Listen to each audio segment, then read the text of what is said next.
Nur Madina asal sekolah dari Madrasah Aliyah Negeri 1 Medan sangat senang dan sangat berpartisipasi dalam mengikuti lomba HANI ini, yaitu peringatan Hari Anti Narkoba Internasional yang akan jatuh pada tanggal 26 Juni 2022 nanti. Nah, dari perlombaan ini saya mendapatkan banyak wawasan yang mana saya lebih tahu dalam tentang narkoba, baik dari jenisnya, pengertian, dan juga contoh-contoh serta dampak dari narkoba. Maka dari itu, jika kalian tidak ingin menjadi beban keluarga dan beban negara, haruslah berprestasi dan jauhi narkoba.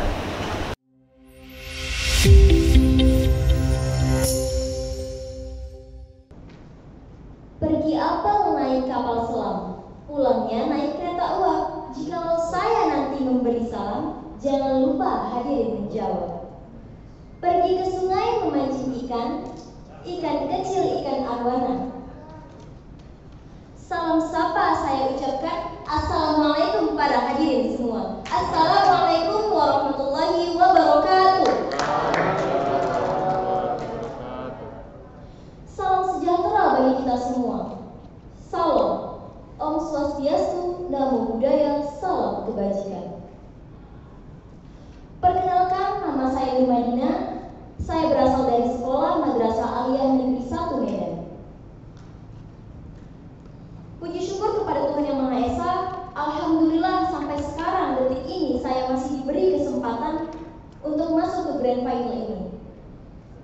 Yang terhormat para dewan juri dan para panitia penyelenggara acara ini. Pada hari ini saya akan menyampaikan materi-materi yang bertemakan War on Drugs, yang artinya perang melawan narkoba. Sebelum membahas lebih lanjut, kita harus tahu dong terlebih dahulu apa pengertian dari narkoba dan penjelasan-penjelasan lainnya.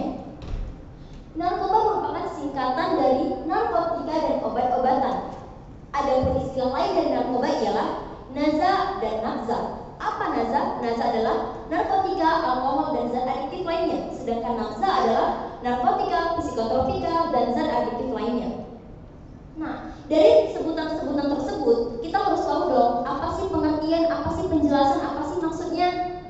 Jadi, menurut Undang-Undang Nomor 22 Tahun 1997 pada pasal 1 menyatakan bahwa narkotika atau narkoba adalah zat atau obat yang berasal dari tanaman atau bukan dari tanaman, baik yang sintesis maupun semi sintesis, yang dapat mengakibatkan penurunan atau perubahan kesadaran, hilangnya rasa, kemudian mengurangi bahkan sampai menghilangkan rasa nyeri, dan dapat mengakibatkan ketergantungan atau kecanduan. Nah, pada narkoba ini memiliki 3 jenis golongan. Ada golongan pertama, yaitu memiliki potensi yang sangat tinggi mengakibatkan ketergantungan. Pada golongan 1 ini tidak dapat digunakan dalam terapi, melainkan hanya untuk tujuan pengembangan ilmu pengetahuan. Nah, apa contohnya? Contohnya yaitu ganja. Yang pada golongan kedua yaitu memiliki potensi yang tinggi dalam mengakibatkan ketergantungan. Pada golongan kedua ini dapat digunakan untuk terapi, kemudian dapat digunakan untuk tujuan pengembangan ilmu pengetahuan. Dan pada golongan ketiga yaitu digunakan pada saat pengobatan dan banyak digunakan dalam bentuk terapi dan juga tujuan ilmu pengetahuan atau tujuan pengembangan ilmu pengetahuan. Nah, pada golongan ketiga ini memiliki potensi aktif yang dapat mengakibatkan ketergantungan yang ringan. Nah, apa contohnya? Contohnya itu kodein. Pada golongan kedua tadi contohnya adalah morfin. Nah, setelah kita mengetahui dari jenisnya, golongannya, kita juga harus tahu tentang jenis-jenis narkoba. Jenis-jenis narkoba itu terbagi 3. Ada alamiah, semi sintesis, dan sintesis. Nah, alamiah ini berasal dari tumbuhan, yang mana ada contohnya yaitu ganja. Kemudian ada semi sintesis, yaitu buatan, yang mana ada olahan campuran bahan alami dengan bahan-bahan kimia. Contohnya yaitu ada heroin. Dan selanjutnya ada sintesis. Nah, sintesis ini merupakan buatan, yang mana proses olahannya itu hanya mengandung bahan-bahan kimia. Contohnya yaitu ada ekstasi. Oke, setelah kita mengetahui tentang narkotika, kita juga harus tahu dong apa sih itu psikotropika. Psikotropika menurut Undang-Undang Nomor 5 Tahun 1997 adalah zat atau obat yang bukan narkotika, yang bersifat psikoaktif, melalui pengaruh selektif pada susunan sistem saraf pusat yang dapat mengakibatkan ketergantungan, baik yang dia sintesis maupun semi-sintesis. Nah, pada psikotropika ini juga mengandung atau memiliki golongan, yaitu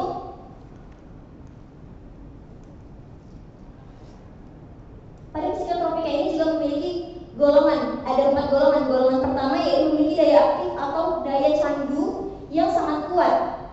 Contohnya yaitu ada ekstasi. Pada golongan kedua memiliki daya aktif atau efek candu yang kuat. Contohnya itu adalah amfetamin. Pada golongan ketiga memiliki daya aktif atau efek candu yang sedang. Contohnya adalah amobarbital. Kemudian pada golongan keempat memiliki daya aktif atau efek candu yang ringan. Contohnya adalah obat tidur, obat penenang.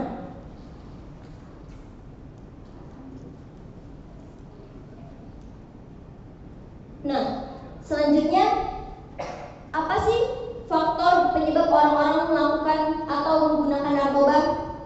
Jadi, ada banyak faktor yang mempengaruhi orang-orang melakukan narkoba. Di antaranya itu adalah faktor keluarga, faktor lingkungan, faktor teman atau pergaulan bebas, kemudian ada faktor individu juga. Kemudian ada karena ingin coba-coba. Ada juga yang karena merasa supaya hebat, supaya dia keren, dicap orang yang ini tuh yang paling berani gitu. Nah, dari faktor keluarga ada anak yang dia mengalami broken home, di mana dia mengalami depresi sehingga dia menggunakan narkoba. Ada juga karena si anak tersebut kurang kasih sayang, bukan berasal dari broken home. Nah, pada faktor lingkungan yaitu misalnya ada nih tetangga sebelahnya yang menggunakan narkoba, kemudian dia ikut-ikut karena tetangga sebelahnya menggunakan narkoba, jadi pengen coba dong, coba, terakhirnya terikut. Nah, pada pergaulan atau pergaulan bebas, banyak sekarang bahkan dibilang semakin banyak kafe-kafe yang dibangun secantik mungkin, yang mana di dalamnya itu banyak orang-orang yang melakukan atau menjadikan tempat tersebut itu menjadi tempat yang salah. Mereka merokok, nge-vape, padahal hal tersebut itu tidak baik untuk mereka sendiri, bahkan bagi orang-orang di sekitarnya. Nah, saya mendapat berita bahwasanya pada tanggal 12 kemarin ada siswa MTS dibully oleh 9 orang temannya, yang mana matanya itu diikat, yang mana matanya itu ditutup, kemudian tangannya diikat dan dia dipukuli sehingga mengalami kelainan pada ususnya dan sempat untuk dioperasi. Namun sayangnya nyawanya tidak tertolong hingga ia meninggal. Sungguh sampai sekarang saya merasa merinding dengan berita tersebut. Masih seorang siswa, masih berada di MTS, sudah bisa melakukan hal tersebut. Nah, dari hal tersebut bisa jadi teman-temannya itu mengalami atau sudah menggunakan narkoba. Memang belum diketahui tempatnya di mana dan apa penyebab atau faktor mereka melakukan hal tersebut. Tetapi banyak dari orang-orang yang melakukan bullying tersebut, bahkan pelecehan, bahkan kekerasan, faktor penyebab utamanya itu adalah narkoba. Karena kalau kita melakukan atau menggunakan narkoba, kita sudah tidak tahu apa-apa lagi. Apakah orang yang di sebelah kita itu baik atau orang yang di sebelah kanan kita ini buruk? Semua sama rata. Gak ada yang kita ketahui apakah dia baik atau dia buruk. Bahkan kalau kita udah menggunakan narkoba, kita jalan terus sempoyongan, gak tahu arah mana kanan mana kiri. Nah, maka dari itu kita harus pandai memilah-milih mana teman yang baik, mana teman yang salah. Bukan berarti kita tidak menemani teman yang salah, tapi kita harus mengajak, mengimbau mereka agar mereka dapat mengikut jalan yang lebih baik, jalan yang lurus. Oke. Selanjutnya ada faktor yang lainnya juga karena dia dipaksa. Nah, seperti yang saya bilang tadi bahwasanya dia dipaksa, diajak coba, ayo, vape aja dulu, rokok aja dulu, gak apa-apa kok, enak ini, gak usah candu kau, gak kena narkoba banyak ini. Sedangkan kan kita sudah tahu bahwasanya di dalam rokok tersebut ada zat nikotin, yang mana ada efek candu, meskipun tidak langsung kita candu, tetapi lama-kelamaan pasti bakal candu. Nah, selanjutnya apa sih dampaknya? Dampak dari pengaruh narkoba itu dapat menyebabkan penyempitan pembuluh darah dan pengerasan. Kemudian pembekuan hati dan pembekuan darah sehingga dapat lumpuh atau mati. Kemudian narkoba masuk dari ke pembuluhan darah, kemudian urat saraf, pusat atau otak, sampai pada terbentuk kekebalan melawan zat-zat asing. Maka dari itu banyak orang yang sudah melakukan narkoba, ia merasa candu, ingin lebih, ingin lebih.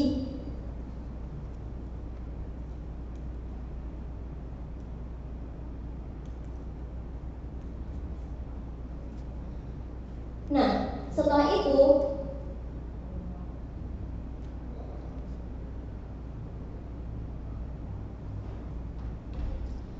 sebelum kita masuk ke cara pencegahan, kita harus tahu hukuman yang diberikan untuk pengedar narkoba sesuai golongannya.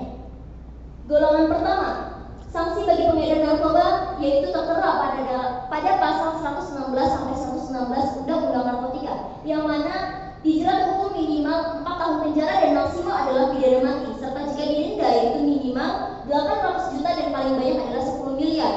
Pada golongan kedua, tertera di dalam pasal 117 dan sampai 121 Undang-Undang Narkotika bahwasanya dijerat hukuman penjara minimal 4 tahun dan paling lama yaitu pidana mati atau maksimalnya, serta dijerat kalau dalam bentuk denda yaitu paling sedikit 400 juta dan paling banyak adalah 8 miliar.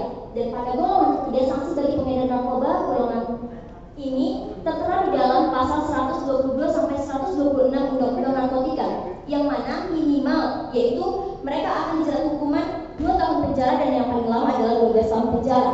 Dan dalam bentuk denda paling sedikit yaitu 400 juta dan paling banyak adalah 6 miliar. Nah, kalau kita kumpul-kumpul uang segitu, kita sudah bisa beli rumah, beli motor, bisa bangun hotel, apartemen, dan menggunakan banyak manfaat lainnya yang dapat menghasilkan uang lagi, bukan malah merugikan. Seperti peserta sebelum mengatakan, dijual ke ginjal kita tidak cukup untuk membayar denda tersebut. Nah, maka dari sini kita harus tahu, kita harus mengerti, kita harus memahami, walaupun sekarang ini kita masih dalam usia yang dibilang belum terlalu dewasa tetapi masih dalam remaja, kita harus bisa memilah-milih mana hal yang baik, mana hal yang buruk, baik yang udah balik maupun yang belum balik. Nah, yang terakhir yaitu cara pencegahan bagi orang yang menggunakan narkoba. Nah, jadi cara pencegahannya itu menurut BNN, yang pertama ada pemeriksaan, yang mana pemakai narkoba harus diperiksa terlebih dahulu agar dapat diketahui seberapa jauh kecanduan yang dialami dan apakah ada efek samping yang muncul. Kemudian yang kedua ada detoksifikasi, yang mana pecandu diminta untuk berhenti menggunakan obat-obat terlarang sepenuhnya. Kemudian yang ketiga ada stabilisasi, yang mana pecandu akan dilakukan atau diikut kegiatan agar si pecandu narkoba itu dapat membantu proses pemulihannya agar tidak mengingat narkoba gitu. Nah, selanjutnya ada aftercare. Nah, pada aftercare ini pecandu narkoba diberikan aktivitas sesuai minat dan bakat yang mana dapat membantu proses pemulihan si pecandu narkoba. Nah, kita sudah tahu nih tentang pengertian, jenis, golongan, bahkan contoh-contohnya, faktornya, dampak penyebabnya, serta cara pencegahannya. Nah, kita juga harus tahu dong dari diri kita sendiri nih, gimana sih cara mencegahnya? Yang pertama, kita harus mendekatkan diri kepada Tuhan Yang Maha Esa. Kenapa kita harus mendekatkan diri kepada Tuhan Yang Maha Esa? Kalau kita udah berada di jalan yang benar, seiring berjalan kita juga akan ikut ke jalan yang benar. Kalau kita sudah mendekatkan diri kepada Tuhan Yang Maha Esa. Nah, kemudian mendekatkan diri kepada keluarga. Segala sesuatu yang ada pada diri kita harus bicarakan kepada keluarga. Apa mau kita? Bukan berarti kita diam aja. Aku pengen ini, aku pengen itu, tapi aku takut ngomong sama keluarga, tapi aku takut ngomong sama orang tuaku. Gak boleh seperti itu. Karena kalau misalnya kita ada masalah pun sekalipun, kita harus bercerita kepada keluarga kita atau teman yang paling dekat dengan kita agar dapat membantu masalah kita sehingga tidak menjadi depresi, tidak menjadi stres. Karena kalau misalnya udah stres, kita pasti udah bingung nih. Aku nggak tahu sih mau gimana lagi. Udahlah aku merokok aja lah. Aku pakai narkoba aja lah. Nggak tahu lagi aku kayak mana ini. Pasti kita berpikir seperti itu. Bahkan ada yang sekarang para remaja